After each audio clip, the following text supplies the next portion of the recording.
This is Dave Meltzer with Entrepreneurs, the Playbook, and I have the golden boy of Southern California, Matt Barkley, quarterback at Buffalo. How are you doing? Super. Thanks for bringing me on. You know, I feel old enough until I see a kid that I was involved with when you were in high school, and, Yes. you know, then with the Super 7, Clarkson, and Under Armour game, winning the MVP. That's right. And then USC trying to recruit you with Lee Steinberg. That was fun.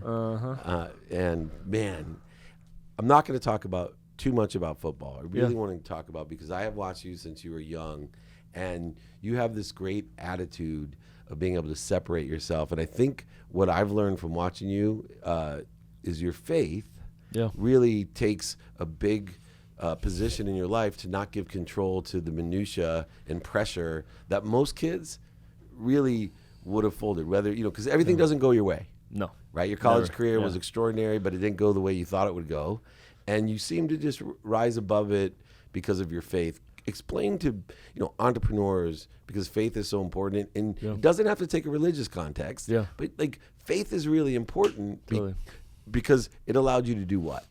I think in a world that is ever changing, where you have so many factors outside of your own control, what kept me grounded was my faith and my background with my family. We are all very close.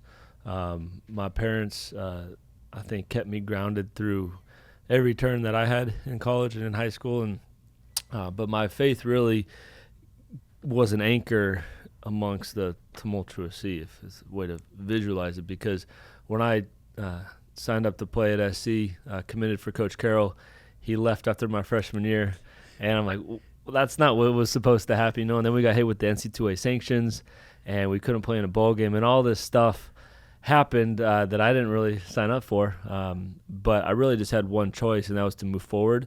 And I realized that there was a lot more to my life than just football, though. And I think being grounded in something deeper and knowing that your worth is not in what people think of you, you know, but in my position, it was how I was valued as a son of Christ. And so that kind of just carried over to give me peace through that whole thing and just let me, you know, go forth. You know, through winning and losing in life, as well as ball games, it's easy to talk about the faith that it takes when things don't happen the way we want them to happen. Injuries, you know, going back your senior year, losing games that you should have won, bad calls. But I think it's more interesting in how you handled yourself in the high times, right? Because there is, when you talk about grounded, everybody thinks about that tumultuous storm. Yeah. But they really don't understand the pressure of when everything's going really well. Yeah. And here you are, you know, a Southern California kid, the golden boy of USC, you know, coming into your senior year, just extraordinary things happening in your life. And, you know, I was watching and around you, and people were blowing a lot of hot smoke at you, agents, professional coaches, players, the coaches at USC. You know, how do you handle the high times to not waste the energy and allow yourself to get out of control as well? Yeah, I think my character, like just who I am, I'm pretty even keel through any situation.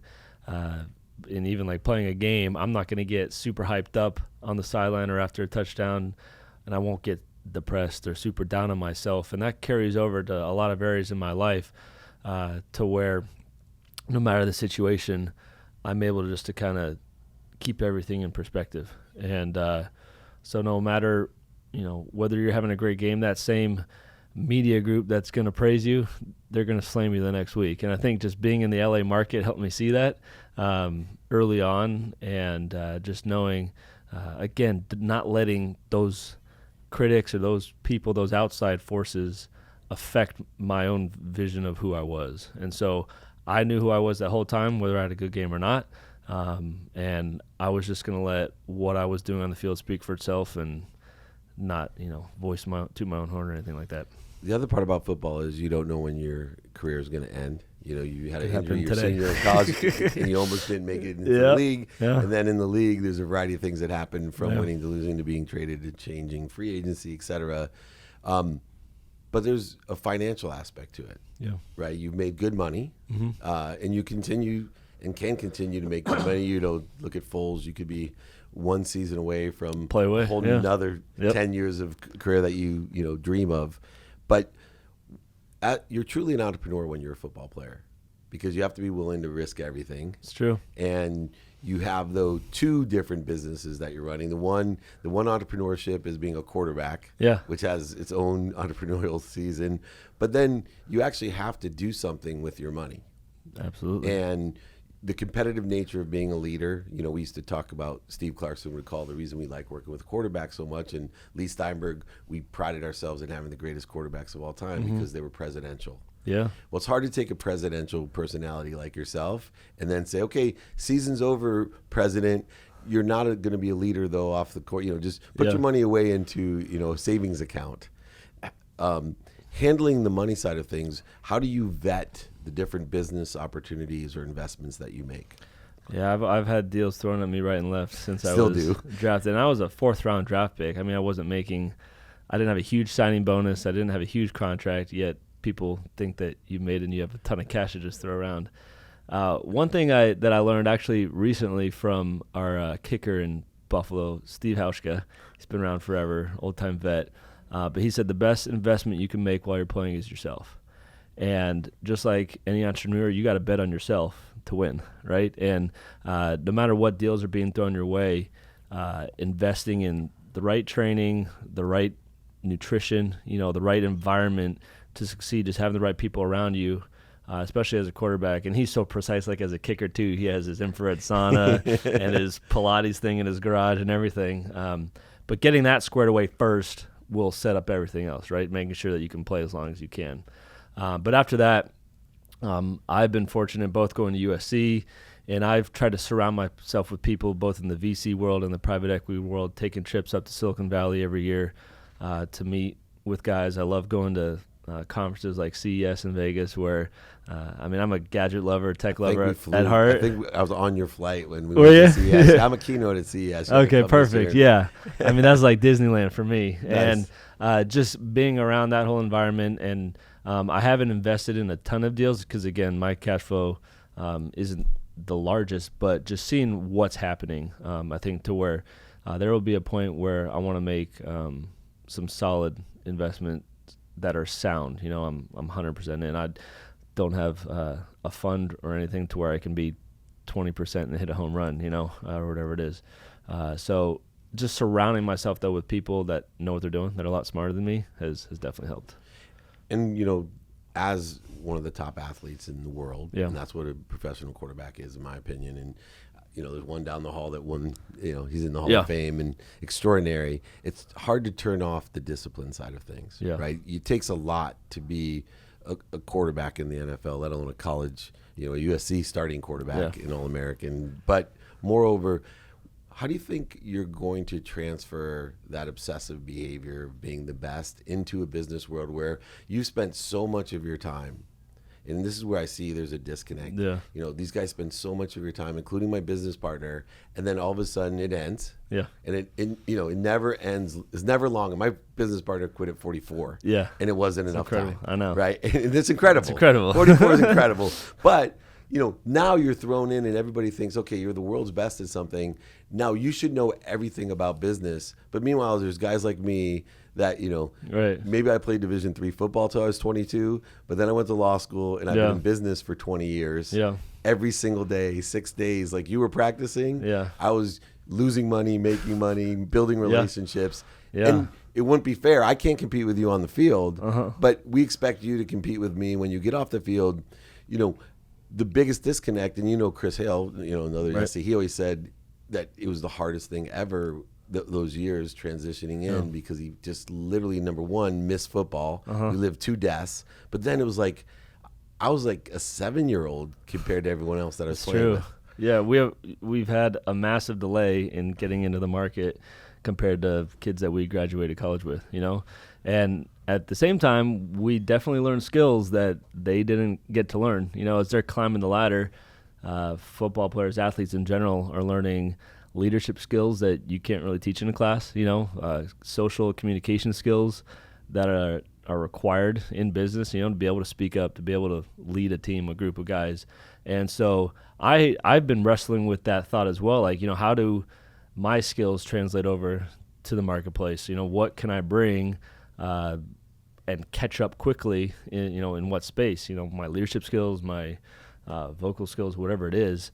And I think just like anything else, we are trained to learn quickly. And I mean, I've been in 6 offenses in 7 years. You know, that's cramming in finals every year for a different subject. And we've taught ourselves to adapt and to be just always on edge. And I think that in itself help athletes. I think for me, at least, it'll help me transition into whatever I decide to do, and whether it's picking up a new skill or going into media, or that'll be easy. But, you know, just those leadership skills that I think are often taken for granted, we can still utilize. I think a lot of people discount processing speed. You know, Warren will tell me that, you know, Matt's going to be a good professional quarterback because he processes the game, where him and I have got a huge fight because I'm like, Tebow's going to be the best NFL quarterback ever. He's the best NCAA quarterback. He goes, no, he won't. He can't process the game, and he won't even touch Manziel, right?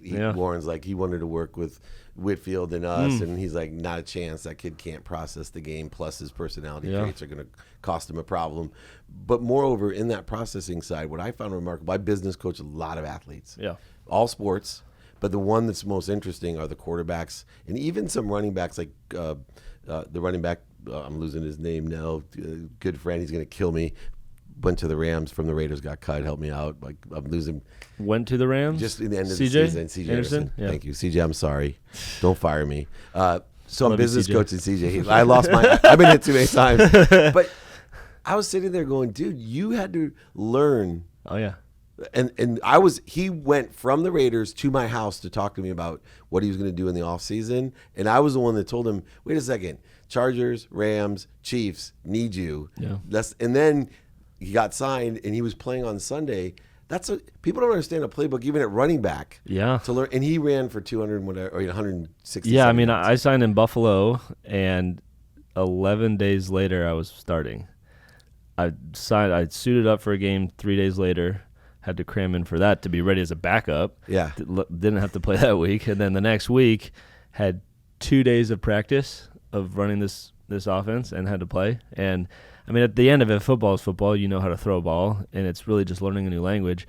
But having to adapt and to still be a leader and possess all those traits as a quarterback, you know, it is challenging. And I think that's what guys like me just kind of gravitate towards, though, because we love that challenge. And I think that's why a lot of us, you know, also play golf and challenge ourselves in business and investments, because we always want to be better, you know, in everything that we do. But those skills definitely, I think, translate into many other areas besides football. Absolutely. And the one thing, the opposite, too, is quitting. Mm-hmm. You know, guys like you don't quit, right? You don't quit. But in business, like, you got to walk away for some business. And I've seen guys go bankrupt because they had the attitude that, you know, I can make this happen. I can make this happen. And unfortunately, there's no whistle where at least the game ends. Yeah. You know, it just keeps going and going. Someone just asked me about the weather in Buffalo. Like, is it that cold? I'm like, but what do you want me to say? Like, timeout, let's postpone this game. It's too cold, guys. You know, you can't just say no. You got to do what you got to do. I think in regards to not quitting and saying no to deals and not letting your pride get the better of you, you know, I think quarterbacks have the privilege of when you are in control and your whole team is at risk because of your actions, you learn safe shots, you know, not to be timid, but you know when to take shots, when to be conservative with the ball, when to, you know, check the ball down rather than force a throw in. And I've definitely learned that over these last 7 years in the league. What helps a team win?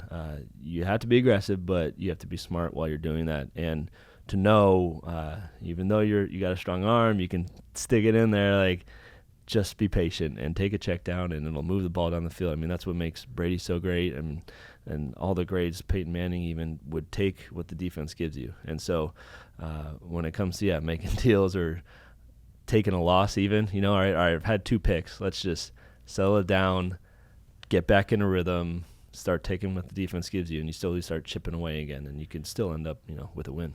And how do you stay focused? You know, just like in football, in business, a lot of times you're an all-star in this business unit, and then you get promoted, and it's kind of like now you're the low man on the totem pole. It's, as being a second-string quarterback, and you get to start sometimes second string or whatever, Is it possible that you could be satisfied if someone told you, hey, Matt, you got another 10 years in the league, but you're never going to start again? Do you love football that much? Or because like Reggie Love is one of the best role players of all time, right? He went to Duke, and then he's Obama's role player, and now he does the financial world, and he's just like this critical team member. Do you have that in you, or is it like, if I'm not starting? I did have one client, by the way, who said that? required me not to put him on a team that he would ever start, because he loved being on the he loved literally not his career. He wanted to prolong it, never get hit, and Charlie never Whitehurst? play.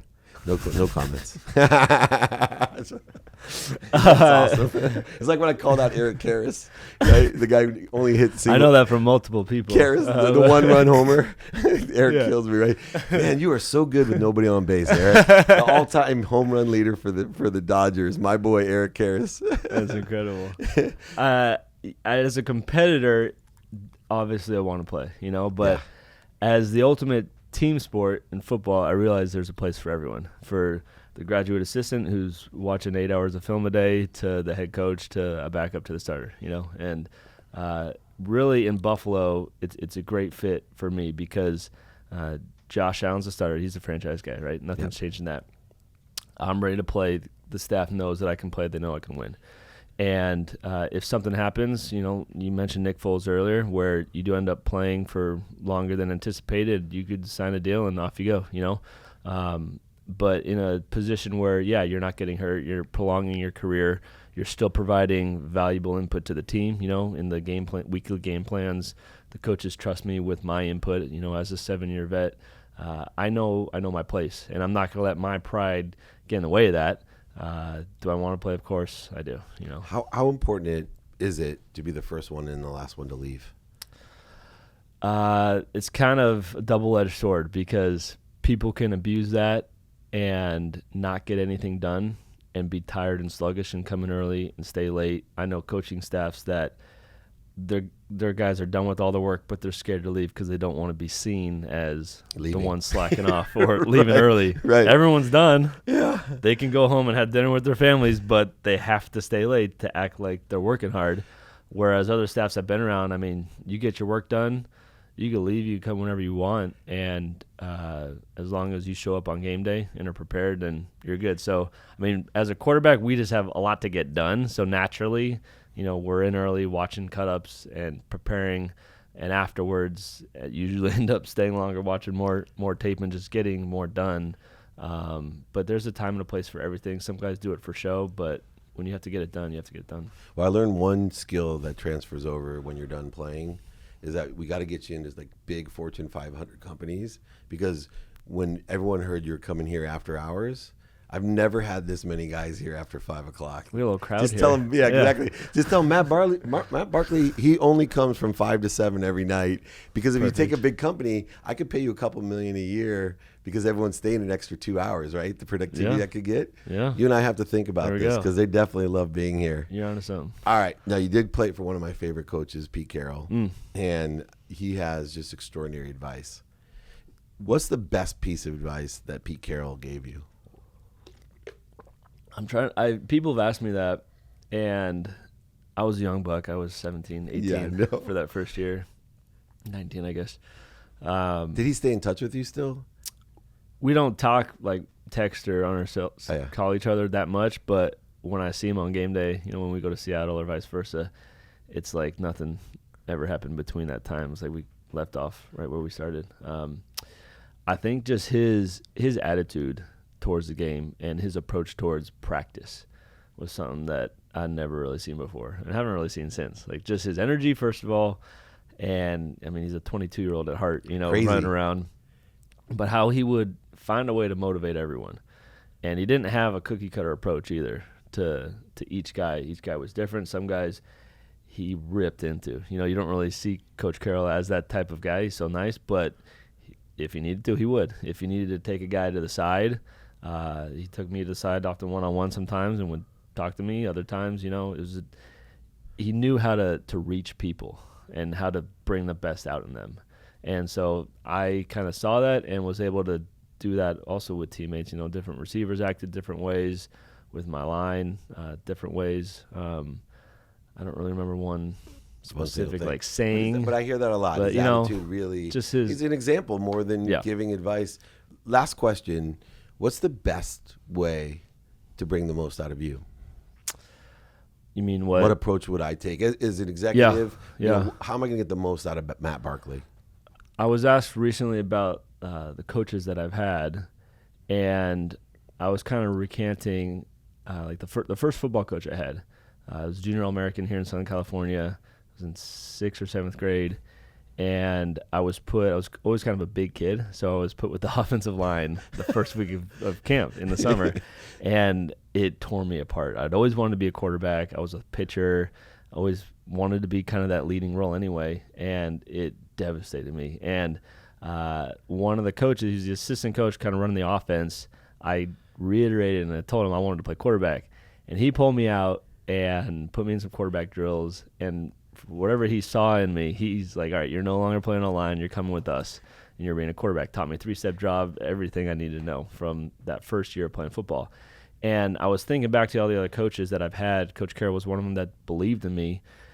Since I've been in the league, there haven't really been coaches that have seen the real me. I think they've seen numbers, they've seen stats. Granted, my NFL stats aren't the best, and I think that's what they've looked at and how they've defined me. When I got to Buffalo, Brian Dable is the offensive coordinator. He was in New England for their first 5 Super Bowls. Brilliant offensive mind. Signed me, I played right away. And that week preparing, he just saw me.